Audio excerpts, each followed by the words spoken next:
नमस्कार आदरणीय दर्शकवृन्द, म सुयोग अधिकारीको तर्फबाट यहाँलाई हार्दिक स्वागत गर्न चाहन्छु। दर्शकवृन्द, आजको व्यवसायमा मैले तपाईहरूको बीचमा एउटा अत्यन्तै महत्त्वपूर्ण जानकारी प्रस्तुत गर्दैछु।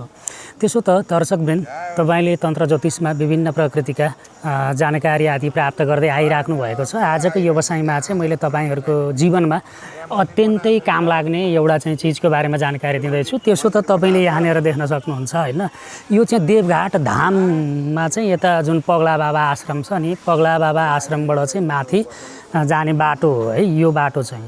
र तपाईँले आउँदै चाहिँ यहाँनिर चाहिँ शनि मन्दिर देख्न सक्नुहुन्छ, जुन चाहिँ शनि मन्दिर निर्माणका लागि चाहिँ यहाँनिर चाहिँ 1 रुपियाँ दान अभियान चलाउनु भएको छ र पछि चाहिँ यो मन्दिर निर्माण गर्ने भन्ने चाहिँ योजना राख्नु भएको छ बाबाजीले होइन।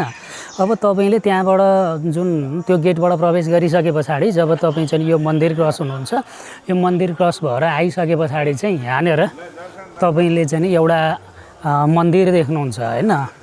यो जुन तपाईँको पगला बाबाको अघोर आश्रम भनेर लेखेको चाहिँ एउटा मन्दिर देख्नुहुन्छ होइन। यो मन्दिरको चाहिँ एउटा विशेष महत्त्व छ। साधु सन्तको समाधि जो हुन्छ, साधु सन्तको समाधिको चाहिँ एउटा विशेष महत्त्व रहिआएको छ। त्यसो त आजको व्यवसायमा चाहिँ जुन साधु सन्तको समाधिको महत्त्व तपाईँ हामी गृहस्थका लागि चाहिँ के छ भन्ने सन्दर्भमा चाहिँ मैले आजको यो व्यवसायमा चाहिँ यो जानकारी प्रस्तुत गर्दैछु। त्यसो त तपाईँको जन्मकुण्डलीमा चतुर्थ स्थानमा गुरु छन् अर्थात् बृहस्पति छन् र तपाईँको या त बग्री छन् या त पाप पीडित भएर बसेका छन्। यस्तो अवस्थामा चाहिँ तपाईँको कुण्डलीको आधारमा ग्रहको अवस्था यस्तो भएको खण्डमा चाहिँ एउटा समस्या के रहन्छ भन्दा तपाईँको जीवनकालमा विशेष गरी पुत्र सन्तानसँग सम्बन्धित समस्या रहन्छ है। जब तपाईँको जीवनकालमा पुत्र सन्तानसँग सम्बन्धित समस्या देखियो र तपाईँको कुण्डलीमा मैले बताएको जस्तै अवस्था छ यदि भने चाहिँ तपाईँले यो मन्दिर चाहिँ पगला बाबाको अघोरी आश्रम भनेर चाहिँ यहाँनिर समाधि बनाइएको छ, यतापट्टि यज्ञशाला छ होइन। तपाईँले चाहिँ यो मन्दिरलाई चाहिँ राम्रोसँग चाहिँ याद गर्नुहोस् होइन। र तपाईँले यो मन्दिरमा आएर चाहिँ साधु सन्तको समाधिको चाहिँ दर्शन गर्नुहोस्। यहाँ चाहिँ एकजना बाबाको समाधि छ होइन, भित्र पूजा चल्दैछ।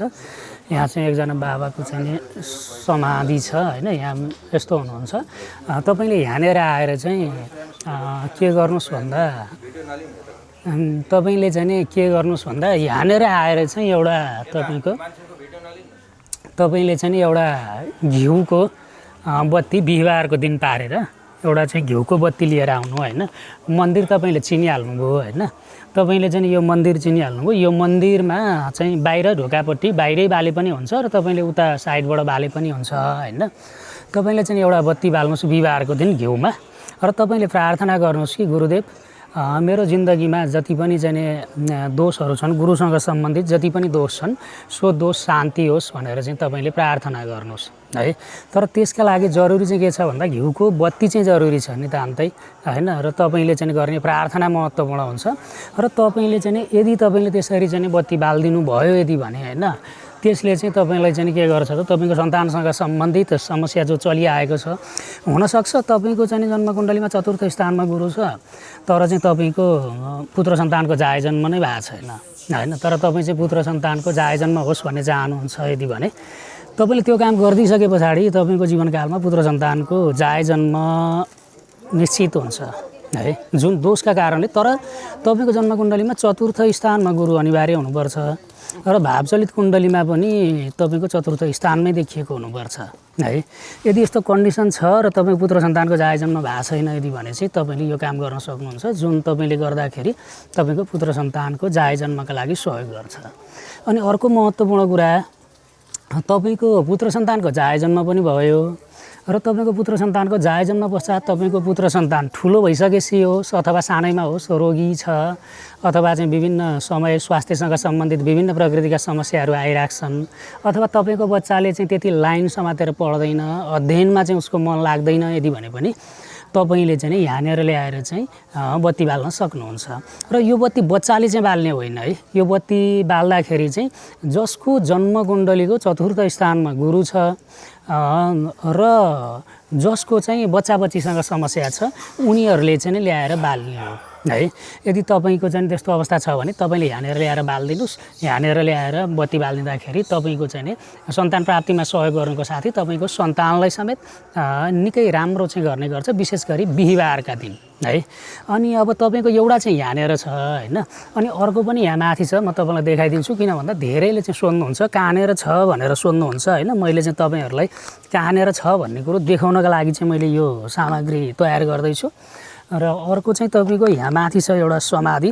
हुनसक्छ तपाईँ चाहिँ जुनसुकै स्थानमा भए पनि, जुनसुकै जिल्लामा भए तापनि कोही कुनै धार्मिक स्थानहरू जहाँ चाहिँ बाबाजीहरूको अखडा छ अथवा डेरा जमाएर बस्छन् बाबाजीहरू, जहाँ चाहिँ साधना गर्छन्, उनीहरूको चाहिँ परम गतिपछि भनौँ न परलोकवासपछि चाहिँ साधु सन्तहरूलाई चाहिँ कहिल्यै पनि जुन अग्नि संस्कार गरिँदैन होइन।